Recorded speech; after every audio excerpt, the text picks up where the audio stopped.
Dolley Madison is an intriguing woman, and when you really recognize that she grew up in the 18th century patriarchy, she faced so many challenges, and she rises out of this community in Philadelphia to meet James Madison and really shape his career and his life. Everyone recognizes her role in really creating good relationships in DC.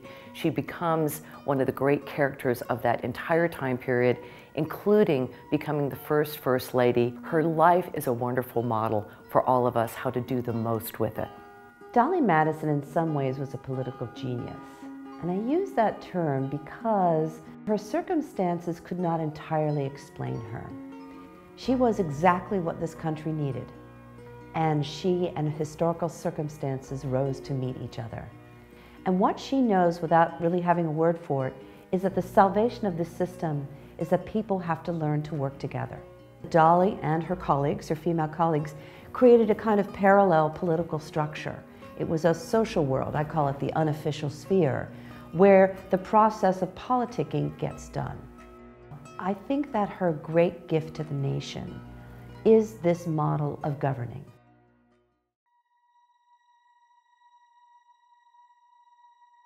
I've always tended to look at politics and international relations in general from a very historical point of view as well. So to come into the home of James Madison and look at Dolley's life, look at James's life, it does make me feel like we also have the same opportunities to become a part of something bigger than ourselves. I think that's really cool for all of us women to be in a place that is founded on just strong leadership, and Dolley Madison is definitely one of those strong female leaders, so yeah.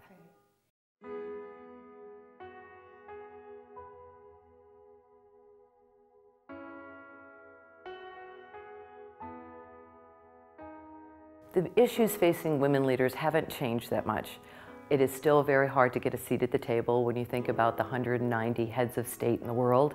The fact that only 9 are women shows that we're not doing well proportionate to our portion of the population. When you look at corporate leadership, at the very best account, maybe 15 to 16% are women. So the question I have is why we're not getting there. And there's a lot of complicated answers, but I think part of it is it took us 133 years to get the vote. It's taking us longer than I had wanted for us to get that full seat at the table. The Constitution is an incredible document. I believe that it was the product really of genius, even in its imperfection. And that imperfection, of course, for me, excluded women and excluded people of color. Looking at the words, what it tells me most is that you can have a wonderful document, wonderful, strong laws, but laws are never self-executing. Laws can't bring about equality, only people can. Laws can't bring about inclusion, only people can. And so it is important for women, and I know that's kind of hard. If you're a woman, why should you have to always think, I have to do this? But the answer is you have to for a few generations. So it becomes so part of our culture, so normal, that it would never occur to us to change. I look at my classroom and I notice that I am, I think, maybe 10% of my graduating class is female from my specific department. And it's not necessarily that I feel that I'm disadvantaged in any way because of that, but I just sense that there need to be more ladies who come into the program and see the opportunity that's there. I always tell young people, if the picture that you encounter does not include you, repaint the picture. And I think women today in this conference are deciding and learning that they have the tools, the skills to make certain that they repaint the picture so that it does adequately and accurately reflect their roles, their contributions, their aspirations, and then it becomes better for all of us. So the one message I would want every woman here to take away is, don't sell yourself short, and don't let somebody else sell you short. And I want these young women to use their skills and to use their talents to inspire other young women to know that whatever it is they want to do, they can do. A woman now has choices, and with those choices come difficulties.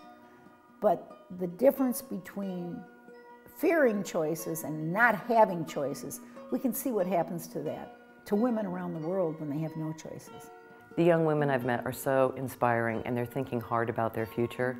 I guess what I want to say is keep your energy high. This is hard work. It isn't easy to go forward. Find something that you're deeply passionate about. Don't let obstacles get in your way. Stay true to yourself, but perseverance, perseverance, perseverance, and help each other along the way. One of the challenges I think women have had is maybe we've not helped each other enough, and conferences like this start the building blocks for that assistance.